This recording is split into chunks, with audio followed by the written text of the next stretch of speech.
Olá pessoal, nós estamos chegando hoje na postagem do 6º módulo no nosso estudo sobre finanças, como organizar suas finanças conforme a vontade de Deus.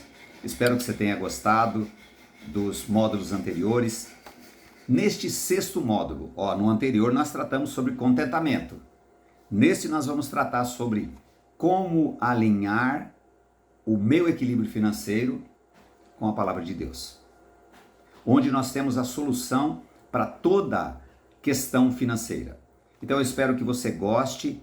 São vários textos bíblicos falando sobre equilíbrio financeiro. Porque Deus sabia que nós íamos ter dificuldades nas finanças, por isso que deixou mais de 2.000 textos, para que a gente não tivesse dúvida. Espero que você usufrua disto e ore ao Senhor, para que a palavra dele, que o senhorio dele, seja feito na sua vida, tá bem? Bom estudo a todos!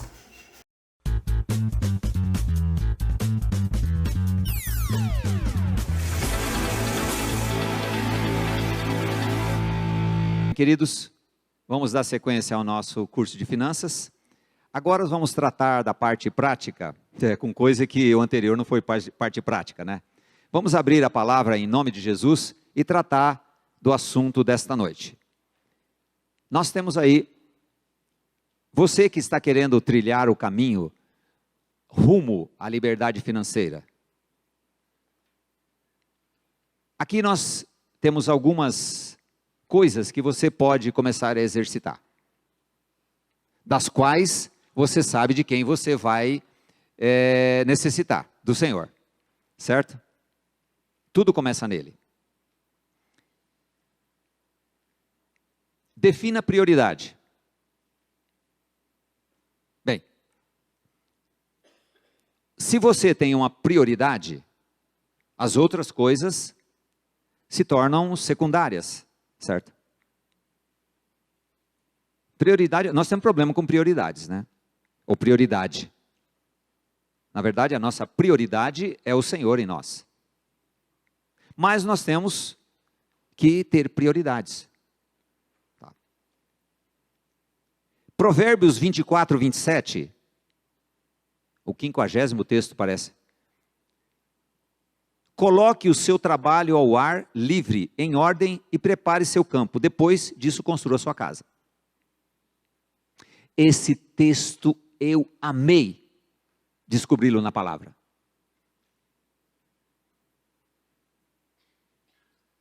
Ele é de uma profundidade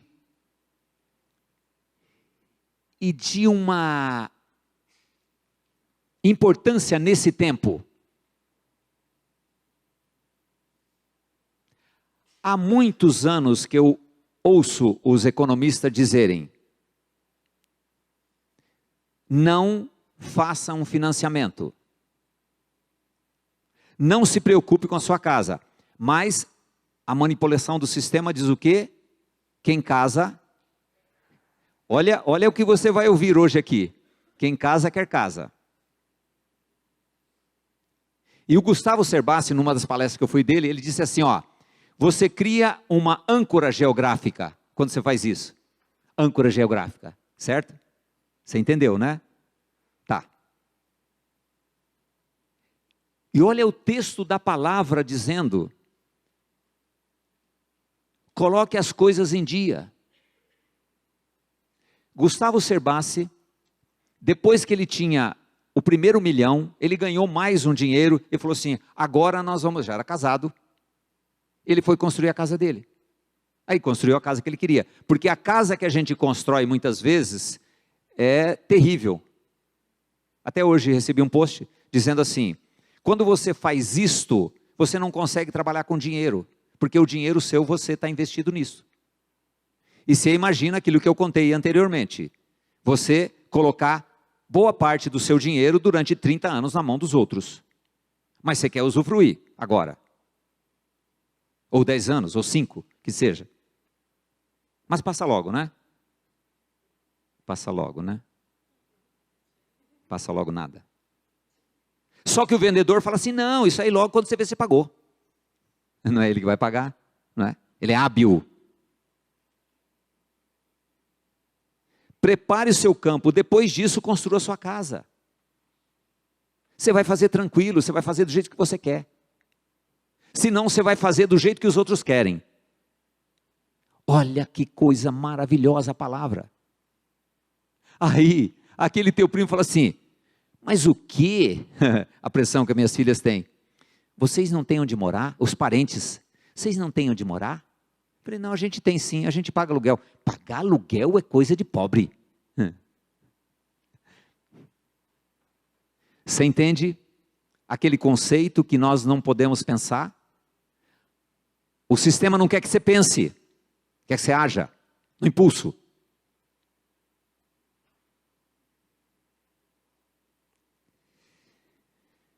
Uma outra questão, você que deseja realmente ter a liberdade financeira, ser liberto do amor ao dinheiro. Liberdade financeira nesse sentido, certo? Faça um orçamento. Aí nós pegamos uma tradução bem interessante. Aquilo que você ouviu o Marquinho falar. Fazer um orçamento. Definir prioridades. Minha prioridade é isso aqui, ó. Às vezes a prioridade da gente é viver do jeito que a gente está, continuar do mesmo jeito. O que vai acontecer? Se nós temos essa prioridade, vai continuar acontecendo a mesma coisa. Não vai mudar nada. Não é? Suponha que um de vocês queira construir uma torre. Você não vai primeiro sentar e estimar o custo para ver se tem dinheiro suficiente para completá-lo?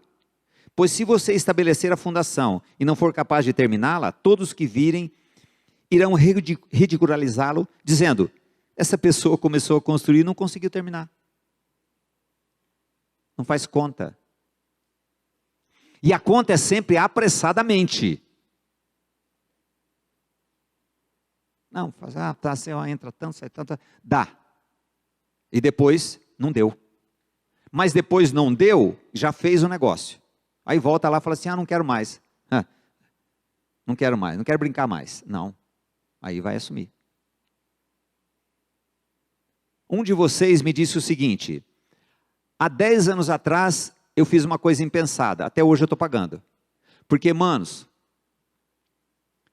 a conta, a fatura vem.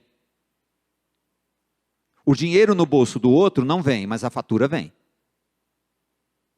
Até o meu pai dizia uma coisa bem interessante. Ele dizia assim, ó, dinheiro no bolso dos outros é dos outros, enquanto não estiver no meu. E a gente acredita ainda no dinheiro no bolso dos outros e começa a gastar como os outros fossem pagar a gente. Não acontece isso muitas vezes? Acontece.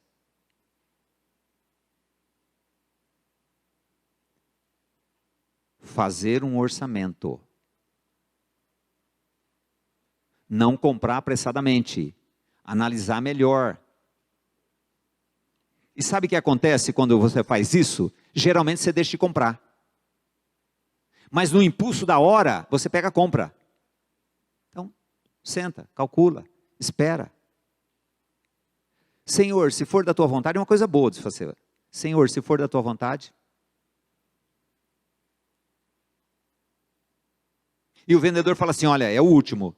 Aí você vai para casa e fala assim, ó, ele disse que é o último. Se eu voltar lá e tiver, é porque é de Deus. Só que é o último ali. Lá atrás tem um monte. E se ele for crente, ele bate a mão em cima e fala assim, este é o último que está aqui. Porque ele não pode mentir, então ele não pode dizer que tem um monte lá atrás. Este é o último que está aqui. E a gente volta lá depois de 3 dias, como a Lene fazia, e a coisa estava lá e fala assim, é de Deus.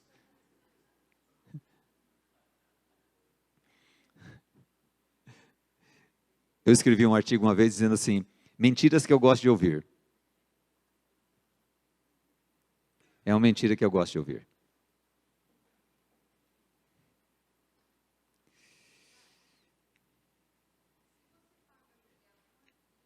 Olha, nós vamos tratar sobre isso na próxima aula, nós vamos tratar sobre investimento, consórcio e financiamento. Espero que você venha, nós vamos tratar sobre isso, porque isso aí é uma paulada na cabeça da gente, quando a gente ouve essas coisas. Porque a palavra de Deus, ela tem uma questão que a gente não entende, é loucura. Porque o que geralmente vem e fala assim, ó, se se eu vou pagar 1.000, porque eu vou pagar 1.000 de aluguel, se eu vou pagar 1.000 de consórcio, prestação. Então, é a lógica, porque as cordinhas, né? Que a gente recebe. Mas nós vamos tratar isso, tá bem?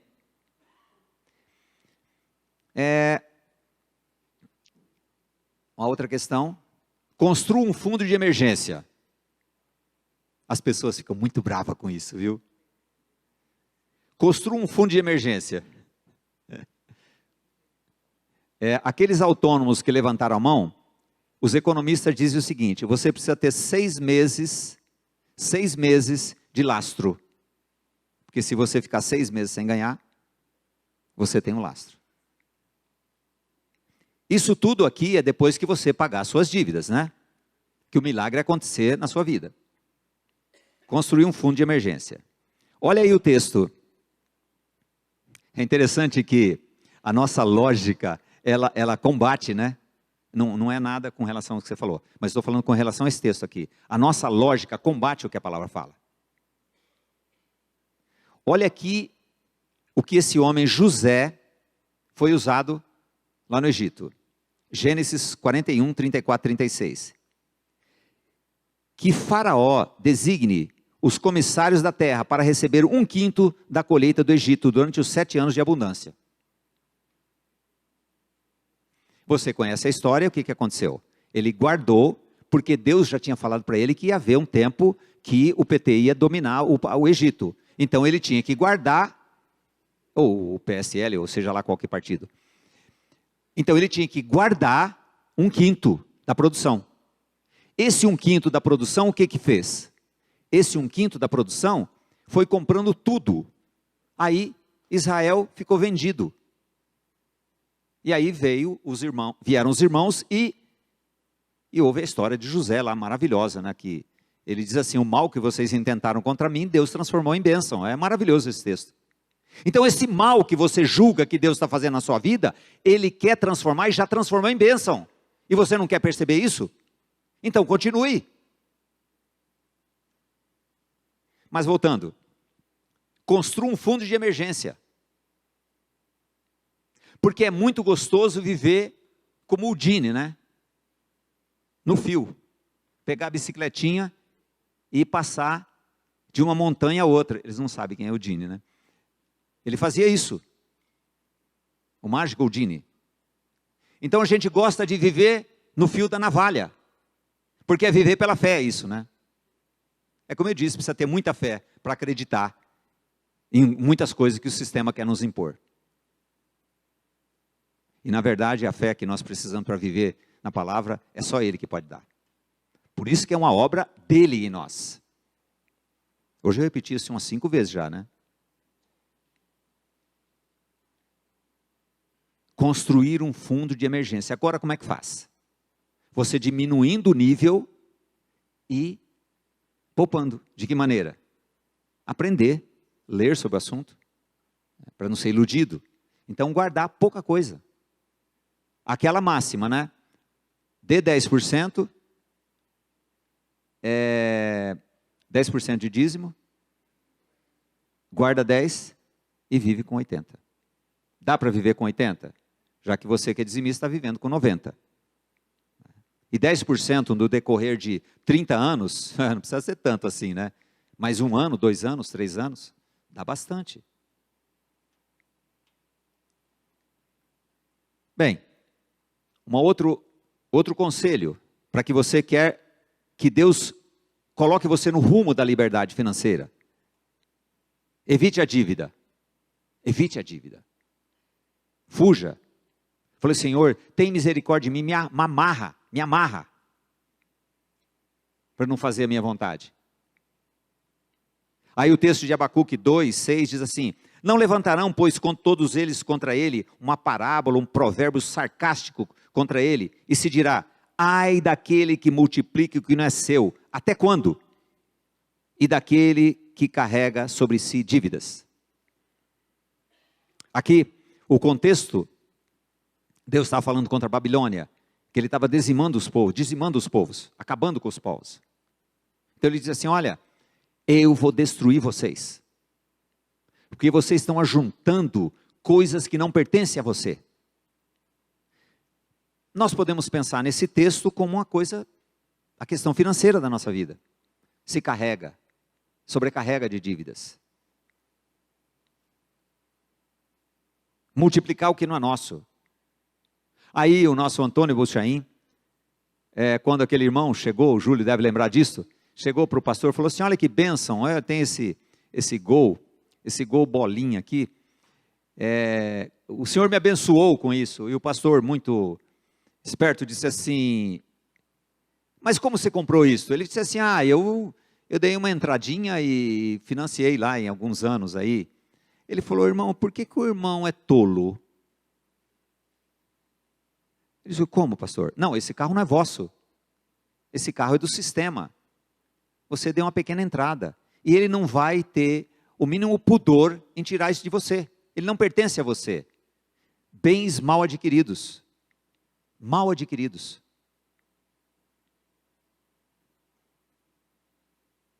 E colocamos como uma coisa que fomos abençoados por Deus. Aí quando a pessoa não consegue pagar, como aquela pessoa que testemunhou, dizendo que lá naquela igreja você dá 10 e Deus te dá 100, eles fizeram uma campanha para a pessoa dar, e ele foi lá, vendeu o carrinho dele, era um Escort, e vendeu o carrinho dele bonitinho, e foi lá e deu aquela oferta. E aí os irmãos, aleluia, glória a Deus. E depois de poucos dias, um vizinho dele, que não tinha conseguido pagar o financiamento, vendeu, porque você sabe o que é vender um consórcio que você não está aguentando pagar, né? Perde até 45%. Isso é tudo, só você pesquisar que está aí, para todo mundo saber. Você perde até 45% quando você vende um consórcio, quando você não consegue pagar. Aí ele comprou aquele consórcio, né? Até, eu não sei se eu contei para vocês, que uma pessoa me procurou uma vez que ganhava R$2.000, assumiu uma prestação de R$1.000 e poucos, mais combustível para comprar um carro. Eu falei assim, olha, esse carro aí está acabando com você. Aí eu vou vender. Eu falei, não, você tem que dar o carro. Porque ninguém vai querer comprar esse carro. Você vai ter que dar esse carro. Você já pagou 9 prestações. Você vai ver o que vai acontecer quando você colocar para vender. Ela falou, não, o Senhor proverá. Sabe, o Senhor proverá, né?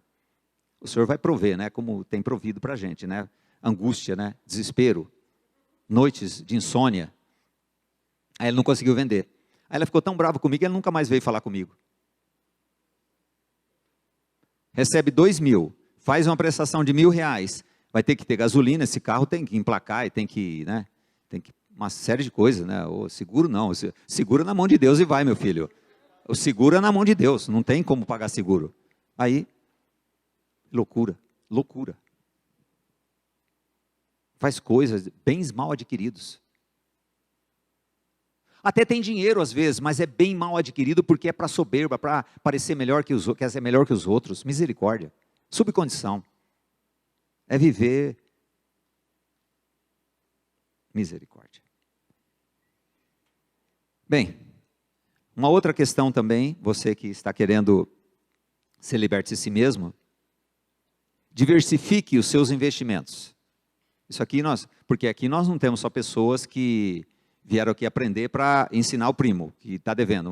Tem pessoas aqui que não têm dívidas, né? Levanta a mão quem não tem dívida. Nossa, todo mundo. Então, para você que já está nessa fase, é necessário diversificar. Ué, parece que tem um texto aqui. Marquinhos, você colocou um texto bom aqui sobre isso, né? Eclesiastes 11, 1 e 2. Atire o seu pão sobre as águas, e depois de muitos dias você tornará a encontrá-lo. Reparta o que você tem com 7, até mesmo com 8, pois você não sabe que desgraça poderá cair sobre a terra.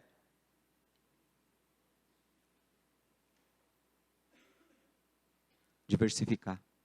Aprender. Se não sabe fazer, então procure um agente financeiro que... Banco não, viu? Banco só quer vender o que lhe interessa. Laurinda, banco só quer vender o que interessa para ele. Não, ela que me falou isso, falou assim, não adianta procurar outro banco, todos vão vir falar a mesma coisa. Às vezes assim, não, o que você tem melhor que o outro? Eu falo assim, não, minha taxa, a taxa deles é R$3, o meu é R$2,95. Ele vai falar isso. O banco, agora, tudo está mudando, viu gente? Vocês já perceberam, né, que está mudando, né?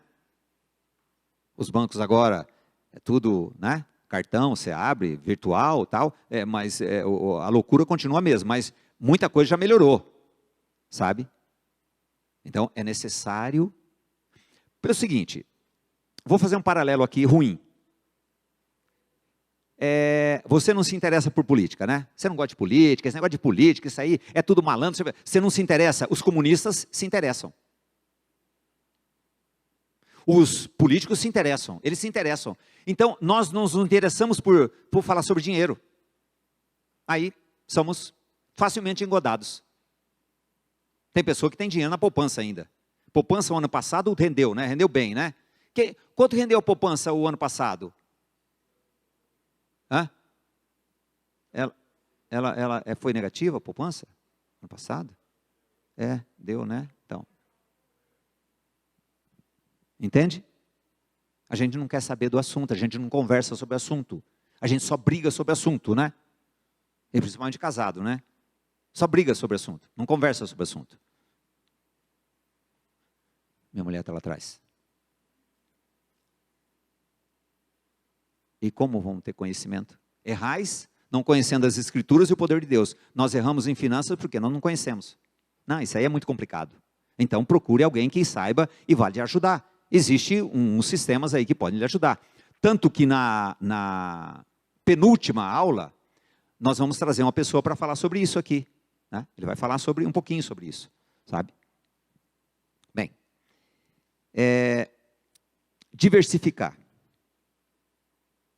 A gente não sabe o que vai acontecer. Não que a gente vai viver com medo das coisas, não é acreditar naquilo que nós temos, sabe? Mas o Senhor quer nos dar sabedoria. Uma outra coisa também, que o moço do Piauí sempre ensinou a gente, é o seguinte: não fique falando para os outros quando você prospera, não. Não fica alardeando, não. Não conte, não. Como aquele rei foi lá, mostrou um monte de coisa, depois foi roubado tudo que ele tinha. Tenha a sua vida com o Senhor e com a sua esposa. Dá para contar para ela? Olha, irmãos, isso é o testemunho. Minha mulher é maravilhosa. Ela que cuida do dinheiro lá em casa. Não é, meu amor? Demorou 12 anos para eu pôr um centavo na mão dela. Ela não tinha estrutura, não sabia. Então, é esperar no Senhor e orar todo dia de joelho e falar: Senhor, no milho. Fala: Senhor, tem misericórdia. Ou, às vezes, é o homem. Né? Porque o homem é aquilo que nós falamos. Né? Ele, para ir numa festa de terno, ele vai, ele não quer repetir terno de maneira nenhuma. Então, tem... uma coisa interessante que nós não falamos, quando o Marquinhos tratou sobre isso. Muitas mulheres... Eu queria tratar um assunto sobre mulher que eu fiz, mas eu não tenho tempo. Mas eu posso mandar para você o escrito depois. A mulher é uma maravilha em casa. Muitas mulheres têm muito mais competência que os homens de cuidar das finanças, mas o idiota não deixa na mão da mulher. É machão, sabe? Ele acha que não, sabe? Não, a mulher é uma bênção quando ela é tratada nas finanças. O contrário é uma desgraça. É uma desgraça. Então, se é o caso, então, é misericórdia. Porque não adianta falar também que não convence, viu? Quanto mais você fala, mais endurece o couro. Irmãos, isso tudo é obra da graça na nossa vida. Não tem como. Não tem lógica humana. Bem, a próxima questão, tia, olha esse aí para nós. Reduz o custo à medida que envelhece. Eclesiastes 5, 13 e 14. Eu tenho visto um grave mal debaixo do sol, riqueza acumulada para o dano de seus donos. Riqueza acumulada, quer dizer, ele, aquilo, né, do moço lá, a riqueza tem ele não tem riqueza. Ou riqueza perdida por algum infortúnio, de modo que quando eles têm filhos, não há mais nada para eles herdarem. Mais nada. É o filho que se vire. Nós vamos tratar esse texto dizendo assim: os pais entesouram para os filhos. Isso é um texto recente que o Senhor está tratando comigo.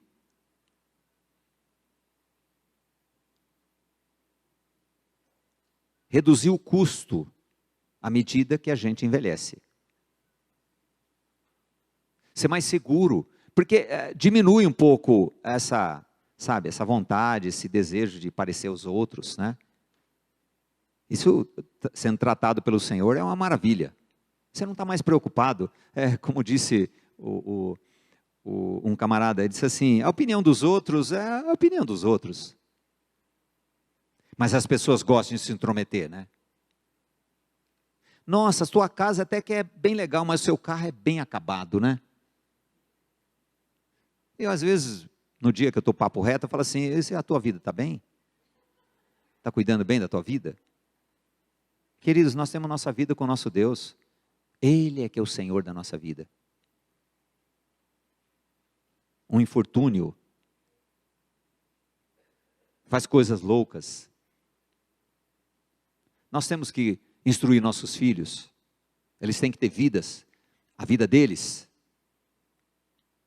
Mas não é lícito também a gente torrar tudo, sabe? O segundo texto está falando. Bem, a outra questão, fazer um plano de emergência, fazer um plano financeiro. Olha que texto maravilhoso, Provérbios 21:5. Os planos dos diligentes levam ao lucro, tão seguramente quanto a pressa leva à pobreza. Você vê o sistema, né? Rapidinho, agora, tem que resolver. Planos do diligente, da pessoa escolada, da pessoa preparada, da pessoa que não é cobaia, da pessoa que não é fácil ser levada pelo sistema. Ele é corrupto, ele é corrompido, ele quer nos levar, como eu disse outro dia, ele vende felicidade e entrega angústia, infortúnio, tristeza. Está tudo bem enquanto não tem dinheiro. Um dinheiro, né? Porque quando acontece um dinheiro para a família, aí revela-se todo mundo quem é cada um, né?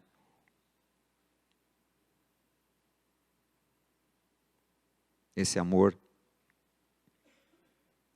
Senhor, a tua palavra fala que os planos do dirigente levam ao lucro, levam ao equilíbrio, viver seguro.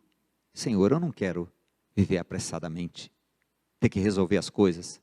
Lembra que eu contei para vocês daquele negócio que ia ser feito? O vendedor disse assim, tem que resolver essa semana, um grande negócio, tem que resolver essa semana. Eu falei, não, quando ele fala assim é porque ele está muito mal, você não tem que resolver essa semana, vá buscar o Senhor. Aí, na outra semana, voltou-se lá, o preço já era metade, porque a agonia do camarada aumentou. Tem que resolver na pressa, tem que fazer agora.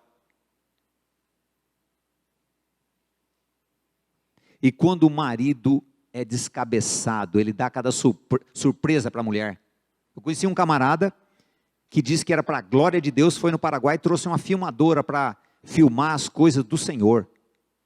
A mulher falou assim, querido, não temos dinheiro para pagar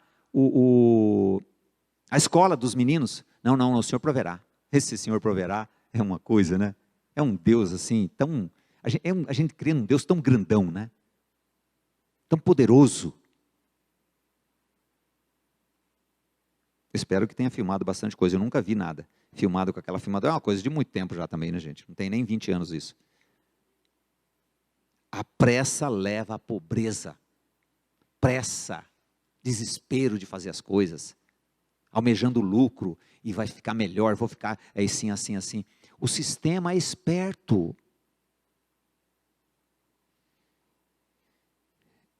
Aqui é uma coisa mais ligada a você que tem o seu negócio.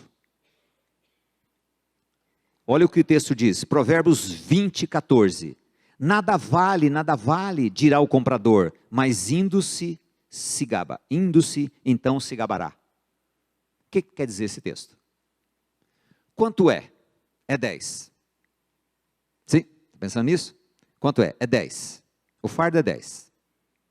Ele fala assim, não, mas poxa, a coisa está ruim, porque o comprador, ele olha na tua cara e fala assim, esse aí está passando mal, esse aí está precisando, está desesperado, esse está desesperado para vender. para fazer um negócio lá da reforma, fazer qualquer coisa, seja lá o que você faz. Você faça carreto, sei lá o que você faz, projeto, sei. Aí ele lê e fala assim, está desesperado. Vale 12, você está vendendo a 10. Ele fala assim, sabe que está difícil para todo mundo, né? Você não faz 6. Teve um cliente que falou assim, você não faz 6? Eu falei assim, mas não vai dar prejuízo para você não?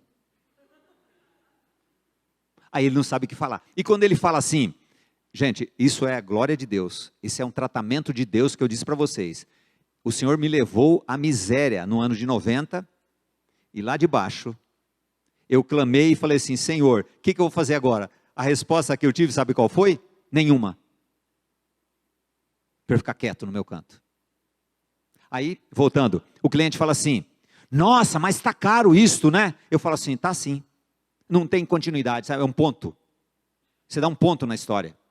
Porque ele pensa que você vai falar assim, não, mas sabe o que é? O couro subiu muito, a mão de obra não sei o quê. Não, você não fala nada, fala assim, realmente está caro. Ele não sabe o que fazer. Mas o comprador, que é esperto, ele fala assim, não, mas olha, eu faço isso. Aí você fala assim, ah, então tá. Aí ele sai lá e fala assim, como é que chama aquele programa? Trato feito. Você lembra quando eles vêm vender um negócio e conseguem $1.000? Ele sai lá fora e fala assim, até por 500 eu fazia. É o texto. Sai lá fora e fala assim, idiota, eu pagava 12, eu comprei por 6. Por quê? Porque você não trabalha com fé. Quanto é a faca?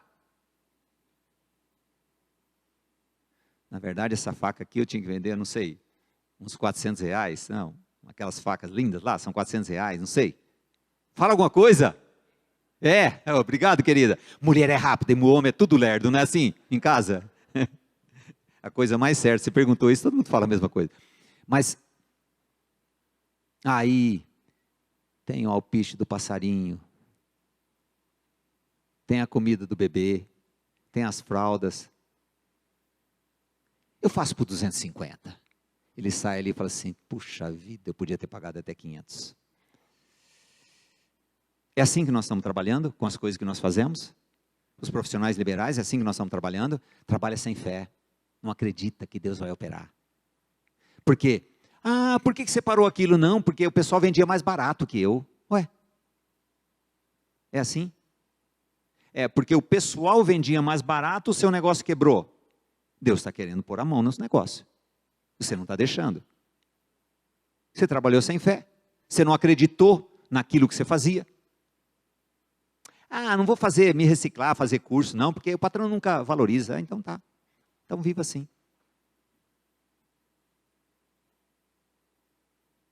O negócio é uma briga de interesses.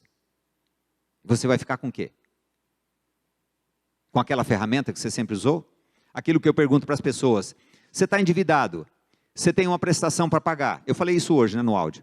Você tem uma prestação para pagar daqui 10 dias. E está chegando. E 10 dias voa, né? Aí a pessoa fala assim, mas eu acho que eu vou fazer um financiamento, hein, Barba? Eu falei assim, como é que você fazia antes? Aí eu entrava, já fazia um empréstimo. Eu falei assim, então, agora, conhecendo a palavra, você vai fazer o quê? A mesma coisa? É lícito? Lembra que a Laurindo contou isso? É lícito? É lícito fazer as mesmas coisas? Depois que nós descobrimos alguns textos da palavra, você já descobriu alguns textos da palavra que falam de finanças aqui, não foi? Alguns já, né? Eu falei que 51º já foi uns 5 depois. É lícito? Não. É menosprezar a santa palavra de Deus e o amor de Deus manifestado claramente. Não foi manifestado, irmão, na nossa vida? O amor do Senhor? Nos livrando de nós mesmos? Transformando-nos em nova criatura, para quê? Para viver livre do quê? Do sistema, de nós. O inimigo a ser vencido está dentro de nós. Nossos conceitos, nossas vontades. Bem, esse é o comprador. A penúltima coisa, trabalhe com dedicação. Dedicação, moeda rara, necessária no nosso país. Provérbios 10:4. O que trabalha com mão displicente, ou tradução fala mão remissa, sabe aquela mão de preguiça? empobrece, mas a mão dos diligentes enriquece.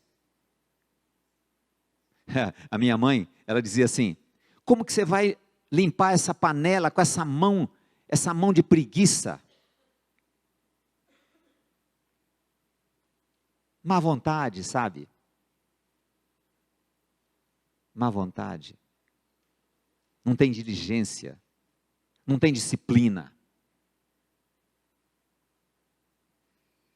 Empobrece. Não tem dedicação, não tem aprimoramento.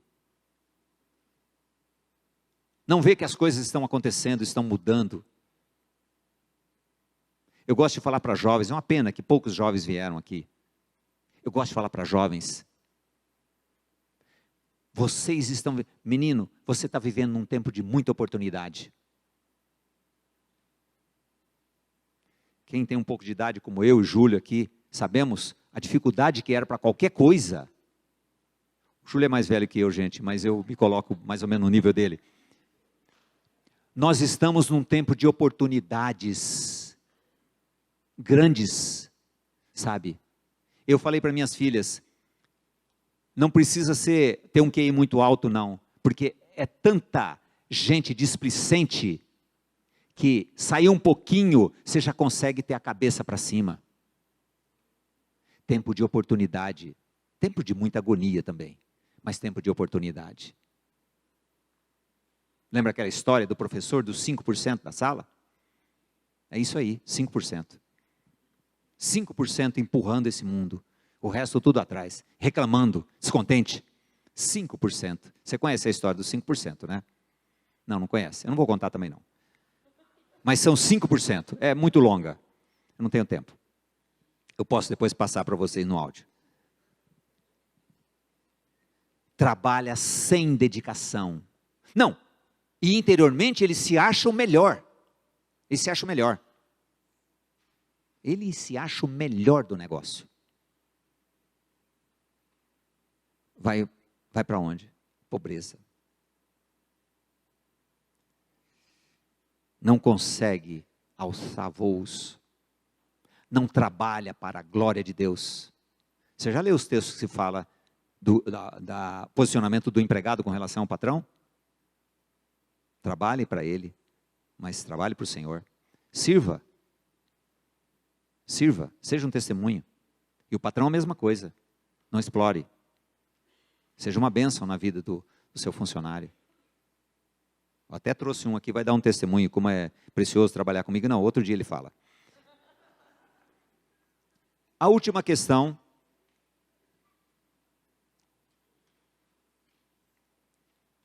Nós tivemos lá prioridades. Tenha metas claras. Qual a meta de quem está endividado? Então, quem está endividado, a meta dele é o quê? Pagar. Lembra da viúva, né? Profeta, o que eu vou fazer agora com essa fortuna de óleo? Né? A fortuna é nossa já, viu, irmãos? Aí o profeta diz assim, vai e paga a tua dívida e vive com o resto. A prioridade, quem está endividado não tem prioridade nenhuma a não ser pagar. Então tem que apertar, apertar, apertar. E a pessoa diz assim, mas eu estou fazendo um negócio lá, mas eu não vejo onde eu vou cortar. Eu não sei. Aí você vai ver, tem várias coisas, várias quinquilharias lá, vários penduricalhos. Ele não tem condição. Ele não tem condição de ter aquilo. É lógico que, às vezes é vergonhoso você ter que fazer alguma coisa, como vender alguma coisa que você tem. Mas, às vezes, é necessário. Eu falo às vezes para não dizer que é sempre, né? Como eu falo 1%, né? Aqui é uma conversa fiada, vocês estão sabendo. Então, metas claras.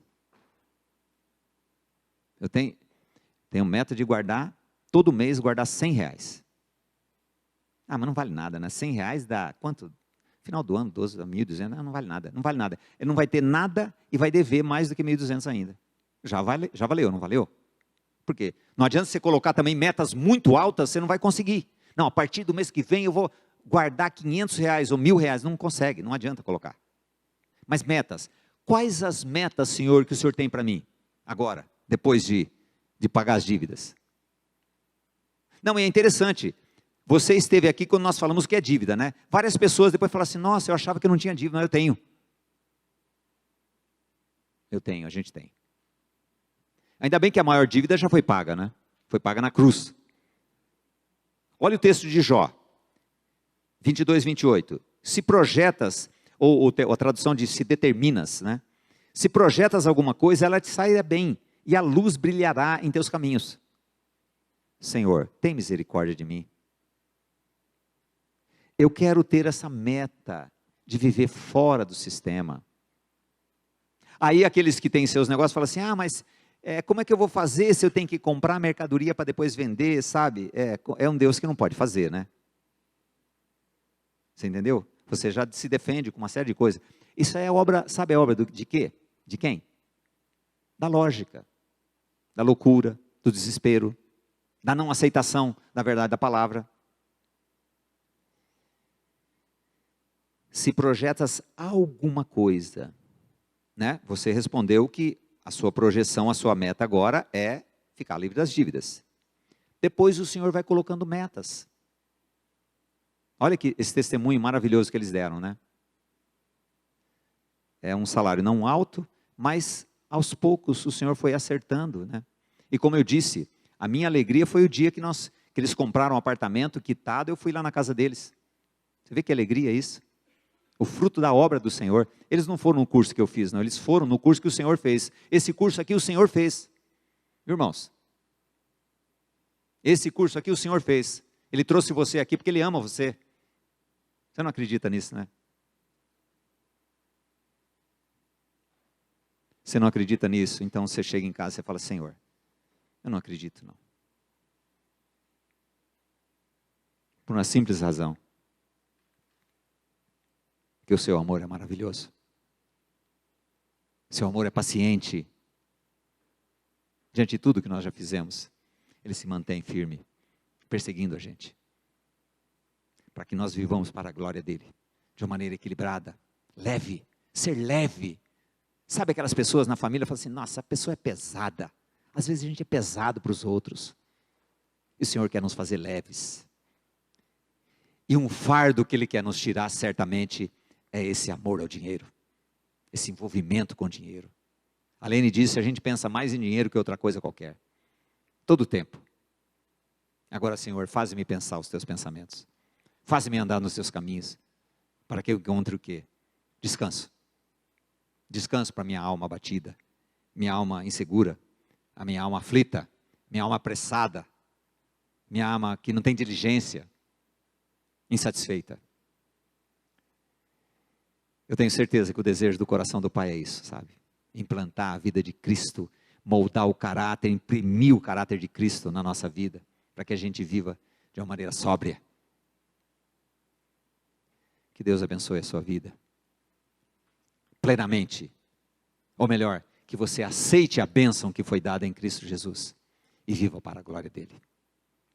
Até no próximo estudo.